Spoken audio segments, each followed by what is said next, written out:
Hello, Ebusiafo. Hello, family. Welcome back to my channel. Anyway, this topic for today it's about building in Ghana. Lessons that I've learned from building a house in Ghana for the first time. Okay, so now let's start with land search. When you want to buy a house, I mean, not a house, when you want to buy a land in Ghana, make sure that you've done your homework. These are my personal experiences that I want to share with you. So, when trying to get a land in Ghana, do your homework. Make sure that the person that or the people that you're buying the land from are reputable people or person. Do a search. Most of the time, you're buying a land through someone who has direct connection with the chief or the family that is selling the land. So in my case, the land when I bought the land, like I said in Young Hearts video, like I said in Young Hearts video, I bought my land over 15 years ago. And when I did, I was in the States, so my auntie actually inquired about the land for me, and I sent her the money, and she did everything that she was supposed to do. She looked into it and paid for it, and then later on I came to do a search on the land. So when buying a land, make sure that you do a search on the land. Search, search, search. Go to the Department of Lands and do a search. And I haven't done it in a long time, so if my memory serves me right, when you do, take the site plan indentures, to the lands department in Accra, and or wherever you are, wherever town that you're in, and tell them that you're trying to buy a land, you're interested in buying a land, but before you do, you want to make sure that you're buying a reputable land. You want to make sure that the land doesn't belong to anyone else. So, you want to do a search on the land.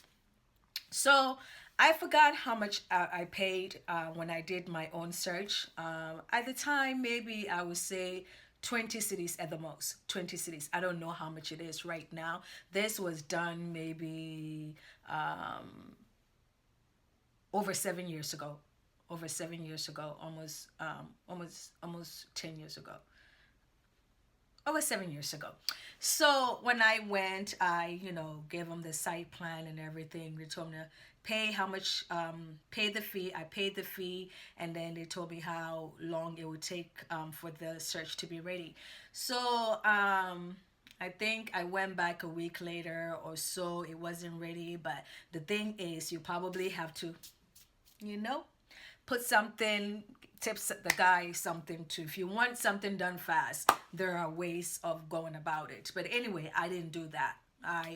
I'm not about that type of life. I just want to make sure that they're doing everything the right way. I'm not about to waste my money to have you expedite something, but sometimes that's the best way to go. Anyway, so then I did, they looked, search it, and what the problem with that search was that the land didn't belong to anyone at the time. It wasn't registered. However, that particular area was, the government took the land from the chiefs, from the family, the chiefs in that particular area. So I think it's something called eminent domain. I don't know how it's called in Ghana, but in the States, there's something called eminent domain, whereas the government acquired the land for the good of the nation or what have you. So, so the land was taken from the chiefs or rented from the chiefs for 50 years. And it's at the end of the 50 years. So, it's not officially released back to the chiefs, but, you can still go ahead and register the land to a certain point, not all the way to the point where you get your yellow card. If anyone knows about registering land in Ghana, when you get to your yellow card, you've really gone far, once you do all the registration and everything. So then I got my yellow card, and that's as far as I can go, or go to the courts, and the courts will try and make some kind of arrangement or do the legality aspects of that. All right. So do your search. Make sure the land is not registered in anybody's name. Go as far as you can get in the registration process. Second, do the search before paying for the land, because a lot of the times these people or sellers sell the land to like two, three, four, five people for just one land is sold to so many other people, and that's just not right. So you just end up fighting with other people and making sure that your land doesn't belong to someone. When you start building, somebody's going to show up and say, hey, and it's going to be litigation and going to court and all kinds of nonsense. So just that's why these days people really go to real estate realtors or real estate agencies or companies to buy a legal a land that is free of litigations, that is free of any issues or problem that you can encounter. So do your search. Make sure that you don't give them the full amount right there. Do your search before you go and before you pay for the amount, because the land may belong to someone. What else do I have to say? Or what else did I learn? Yeah, don't pay in full. Make sure that you've done your search before you make your full payment. And then make sure that everything is clean and clear. Make sure that the land doesn't belong to someone, because once you start building, even if the land is vacant for a long time, and then once you start building, somebody, rest and assure that somebody is going to show up. Someone is going to show up. The owner is going to show up from nowhere and come and say, hey, this land belongs to me. And then it's going to be one thing after the other, blah, blah, blah, blah, blah. Okay. So, what else? Once you start building the foundation, once everything is okay and you've decided, I want to start, building on the house, you want to start your foundation and what have you, know that some people are going to show up called land guards, self-appointed land guards. They're going to show up and give you some, cause troubles, like, hey, pay us something, because for what? What am I paying you for? Are you guarding my land? Are you really, really, patrolling here day and night, or patrolling here even once a week, making sure that somebody's not doing something illegal on my land? Are you doing that? But no, these are self-appointed land guards. I don't think it's a legal entity. They just appoint themselves, maybe area people, area boys, neighborhood, boys, they just gather themselves and they are going to harass you until you pay them something. So when I was building my foundation, and I will make sure that I insert pictures, somewhere. I was building my foundation, people would just, groups of guys would just come up and say, all right, you're building, you have to pay us. You have to pay us something, land guards, pay us something or we won't leave you alone. These people were just constantly harassing. And I was like, please, my attitude like, oh no, I'm not going to put up with that. You guys are not going to scare me. You're not going to blah, blah, and I'm like, this is not America, okay? Take your nonsense somewhere. That's what they were telling me. Or that's what my cousins were like, you know what? If I were you, I would just pay them something and have your peace, so that they would leave you alone, so you can build, you can have your peace and start building your house. So eventually I gave up and I paid them something. They went, they left. And another group of people came the next day. Not the same group. It's like another group of area boys, called themselves land guards, came and said, hey, we need to pay us. Pay you for what? I paid someone the other day. So what am I paying you for? But they're like, it wasn't us. You need to pay us. We're the land guards also. You need to pay us something. So I was just, trying to fight them, like, not fight them physically, but like, I wasn't going to let them bully me. So, these people are like smoking some shit and you don't know, some of them can be dangerous. So, eventually my cousins again, friends, family members was like, just this is Ghana. This is Ghana for you. This is part of the that's how that's just the way it is. So I was like, oh hell to the no. I'm not going to put up with this nonsense. This is just too much. Until when are they going to stop coming? So I still pay them something. And then I decided to go and see the chief in that, township. I found my way to the chief's house. I made my complaint, filed my complaint. Luckily, I knew someone that knows the chief. So I went to the chief's house and I said this and voiced my complaint that this is what's going on in the land, blah, blah, in the area. I can't even have my peace to build my land, or blah, blah, blah. And, the chief was extremely nice to me. I don't know. Sometimes they can be nice to foreigners and then, they want something too. But anyway, I gave him something and eventually he said, no one is going to bother you again. I'll make sure of it. So I gave them something I had.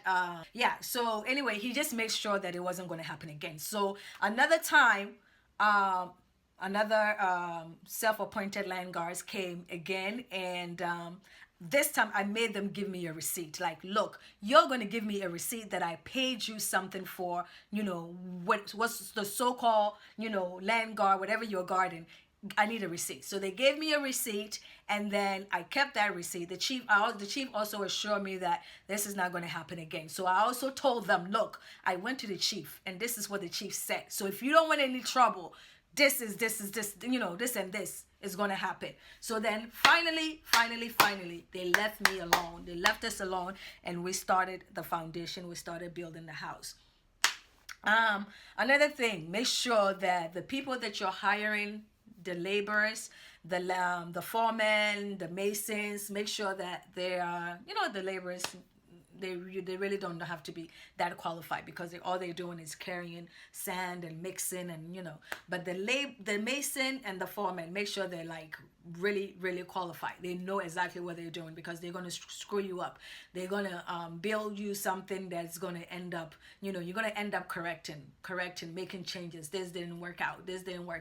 I remember that, for instance, when I wanted to have a circular stairs, like the staircase, I want it circular. Let me tell you how many times. You won't believe how first they did it. Oh yeah, we can do it. They did it. It didn't work out. They did it again. It didn't work out. A third time, I had to pay, for materials, pay for this, because I really, really, really wanted a circular stairs. Third or fourth time, waste of money. They wasted my money. And by the fifth time, I said, you know what? That's it. You guys don't know how to do it. I don't know why I didn't learn my lesson like the second time around. But it took me like the third or fourth time before I decided, you guys don't know. Apparently, you guys don't know what the hell you're doing. So I need to find someone else to do it. Anyway, builders came through, and I had just like a simple staircase, like up, land, this way, land. So it's like straight, land, and then go up again. What happened to my circular stairs? Forget it. History. I will insert some pictures somewhere so you can see. So that is some of the experiences that I've had. And also, when you get your land, make sure if you have the money, just start building, start doing something. But if you're not in Ghana to build it yourself, then I can't say that send the money to someone because they will chop your dollar for you. Some people, if you send your money to the wrong people, they will eat your dollar or pounds or euro or whatever your currency is. Somebody will chop your money for you, even your own family member. If they're not the right people, if they don't have any conscience or heart, somebody would scatter your money for you. That's a lesson learned. So if you want, whenever you have the money, if you're in Ghana, of course, you don't have nothing to worry about. But if you're not in Ghana and you send money home, try and just go home and do, whenever you go home to Ghana or whatever country you're in, just do whatever you can do for the time that you're there. Let's say that you're in town or in the country for like a month or 2 weeks. do as much as possible that you can do before you leave, because once you leave, work is going to stop. Nothing is going to go on. Work is just going to stop. So then don't build, do as much as you can do. Unless you really, really, really trust someone. If you trust someone, then go for it. Go for it. Make sure that you get receipts. Sometimes when you're going to buy the materials, go with them because they can give you an estimate. Don't just give them the money. Make sure that you go and buy this, materials with the carpenter, with the mason, go with them, or just say, give me the list of the things that I need to get it, and then supply it to them. And also, if you have the money, try and do as much as you can. Don't rush if you don't have to, but do as much as you can, because things go up in Ghana. Things go up. It's not like abroad or in the Western or in the US, like there's always sales going on. Materials go down, they do clearance, you can buy, but Ghana, the prices are always going up. You can buy a block, or a bag of cement one day for 10 cities. 10 cities, assuming. I'm not saying it's 10 cities right now. Example, you can buy a bag of cement for 10 cities. In a month's time, it's going to be like 15 cities. In another week, it's going to be like 18 cities. In 5 months, it's going to be like 20 cities. Okay? So if you have the money, go ahead and buy your supplies and work on it, because $1 today is worth more than $1 tomorrow. $1 today or one city today worth more than one city tomorrow, if you know what I mean. Okay, another thing, when I was building, of course, I didn't have a place to store, when you're starting the foundation. Where are you going to put your materials?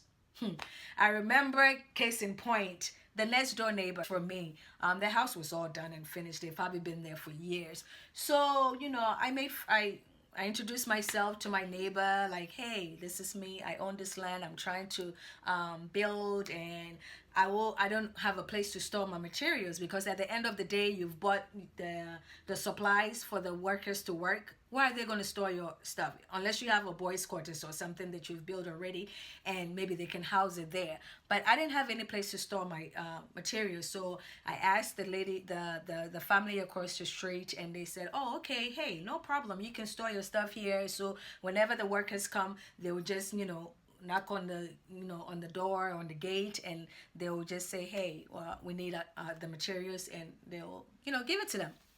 So I did it for some time. This is in my experience that I had. I did it maybe for like a couple of weeks that I was there. And then one time, the materials were just disappearing. Not from their house. Like some of them that we stored. Actually, the guy was telling us the materials were one of the guy, they lived across from the house, across the street that I store my stuff there. He was just saying, oh, the workers are stealing your stuff. I see them sometimes taking your stuff here and blah, blah, blah. He was just making complaints about them. But come to find out, anyway, long story, but it's all messed up in my mind. But anyway, so I used to keep my stuff at their house. One time I bought maybe 15 or 20 bags of cement, maybe 30 even bags of cement, and I housed it there. I think we stopped working on the land for like maybe a few days. The next day, it was raining, so they stopped working for like maybe a week. I went back to the house, to the guy, my neighbor's house, to, get my stuff for us to get the cement, the 30 bags of cement. I forgot the exact amount. But when I went back to claim my stuff, he said, "Oh, I got rid of it. I sold it because it's raining. It was raining and I didn't want it to get wet. So I sold it, or it was going to be destroyed. So I decided to sell it so your cement doesn't get wet." I'm like, what?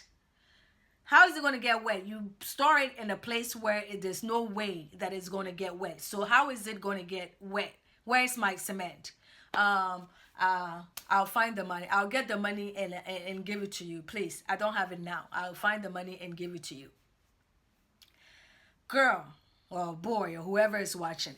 So I'm like, oh no, you're gonna give me my cement, and it's like I don't want to be a bee about it because these people were storing my stuff, and then I don't want to fight with them. But anyway, this guy was plain ridiculous. He got rid of my stuff. He sold my cement.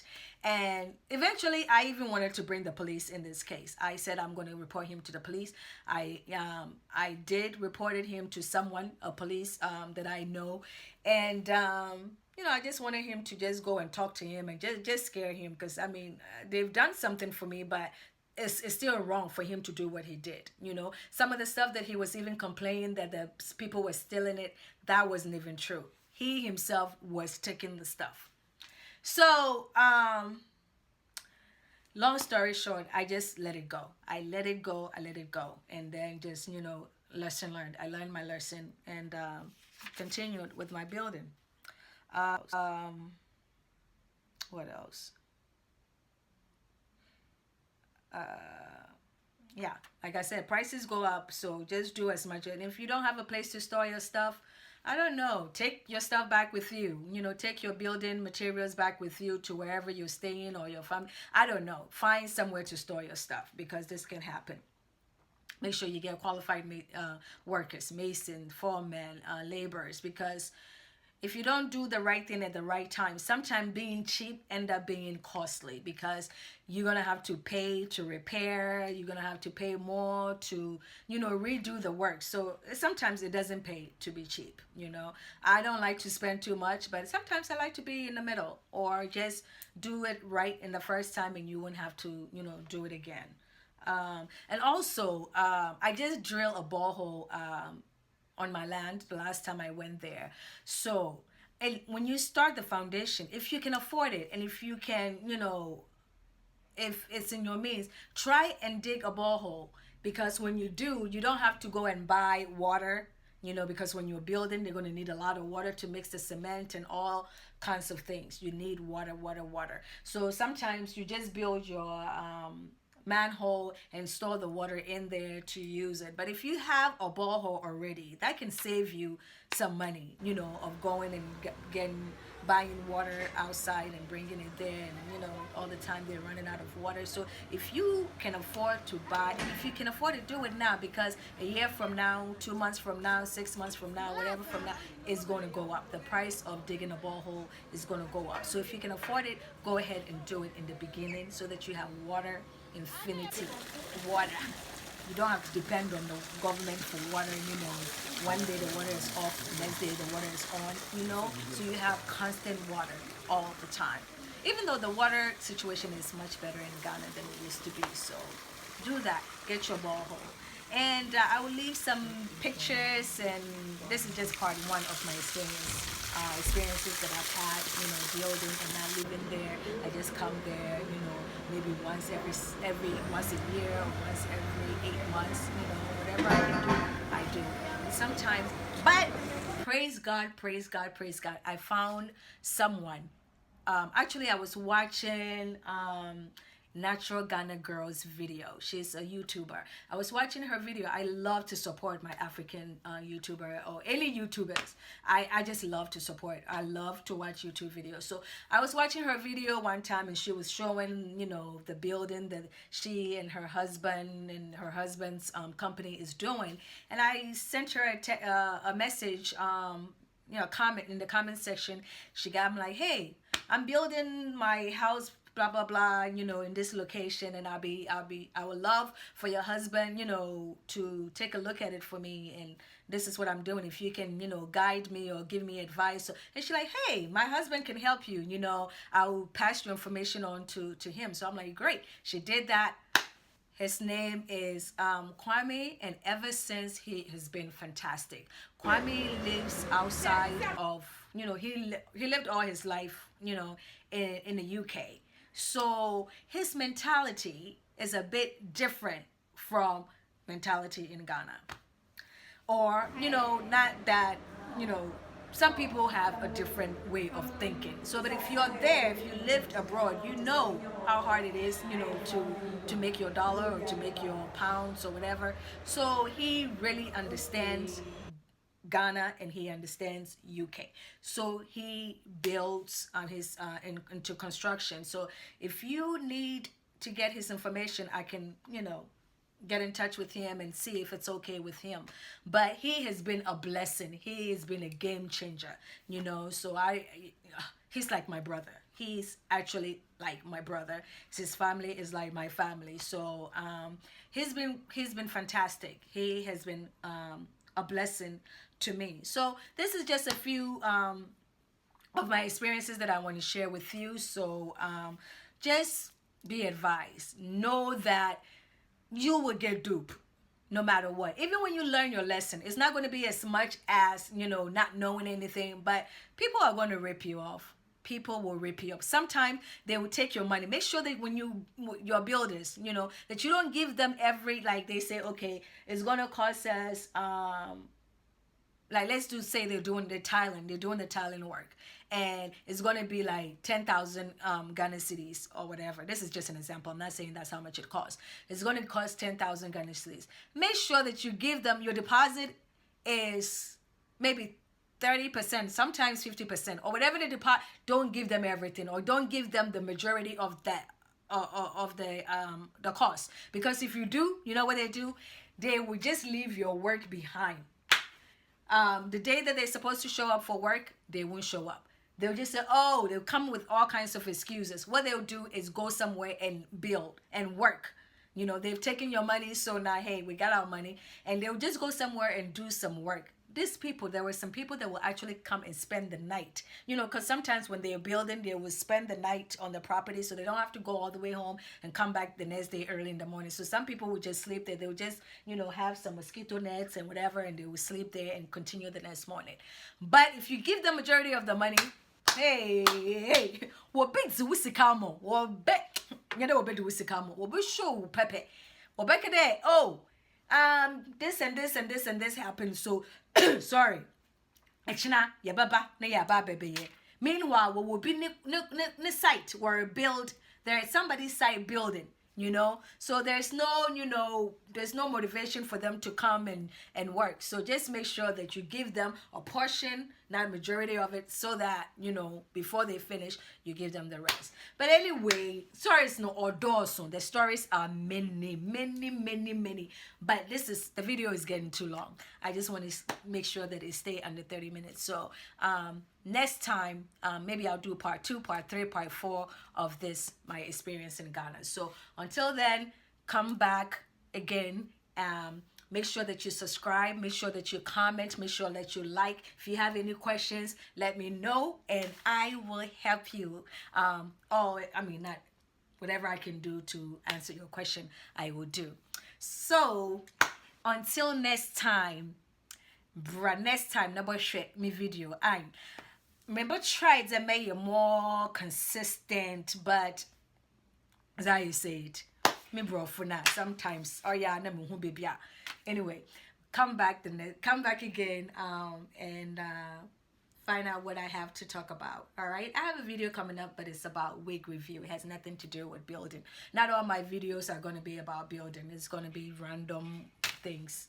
So until then, I'll see you again. Make sure that you like, you comment, and subscribe. Medasi why? Medasi I.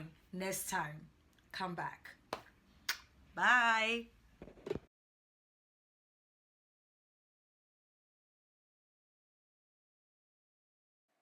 Well, so thank you so much for watching my video. Medawase pande tum atsna hona ashe me video. I just want to encourage you and inspire you, that you can do it if you're planning or, thinking of building a house or buying a land. Trust and believe me that it is so possible for you to do so. Of course, there are going to be some challenges, but it's going to make you strong and you're going to learn from it. So I just want to wish you the best. I just want to encourage you. I just want to say that if I did it, you can also do it. You don't have to rush. It's just stages. Everybody's, you have to cut your coat according to your side. You don't have to build it all in a year. It has taken me like 5 years to do this. I wasn't in a rush. I was just taking my time.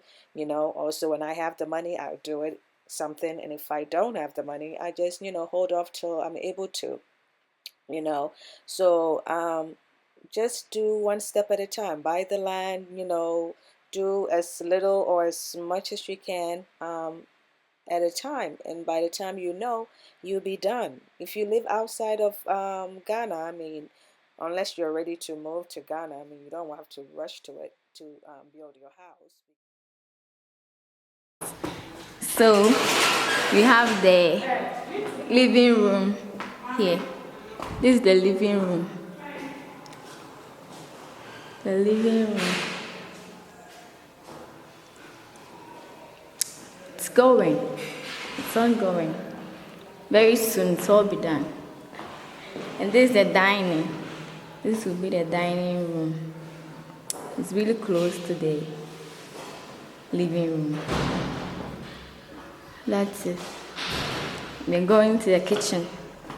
It's not yet done, but hopefully by the next time she comes, everything will be okay. There's an out. This is the first bedroom downstairs. We'll go. Currently, we are not done yet, so very soon it will be fully done. And that's the bathroom and the closet. This is where you put the closet. We are heading upstairs. This is the visitor's toilet, but we've locked it. So we are heading upstairs. That's Cynthia there and Kate. We are heading upstairs. Going to the upstairs rooms. This is the visitor's toilet upstairs. Yes. This is the second bedroom here.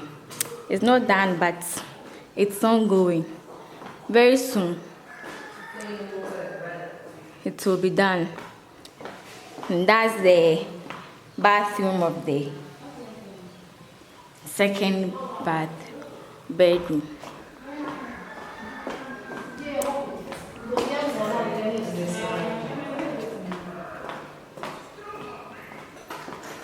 That's Cynthia. Cynthia, say hi to the camera. Kate, say hi to the camera. It's coming together. We thank God for how far we've come, right? Yeah. And it's still a working process. I still have a little ways to go, but by mid this year, everything should be by God's grace. Amen. Okay, so this is the living room. No, family room. My power's down to 50%. We don't have time to fight all these things. Let's circle around. Maybe there's a bad engine. That's Uncle Kofi. Uncle Kofi, say hi to the camera. Hi. This will be the bar.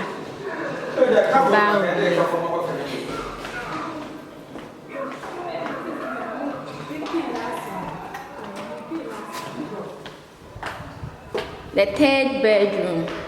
It's really huge. This is my room. Very soon you'll see my face here. That's the bathroom of here. It's currently a storeroom for us now, but we'll all come together.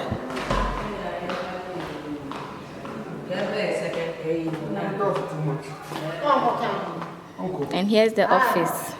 Currently not done, but by the midday everything will be okay. This is the office.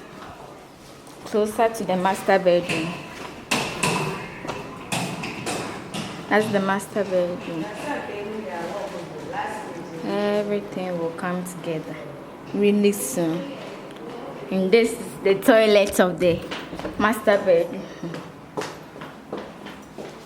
It's all coming together pretty soon. And that's me. Hi. Okay.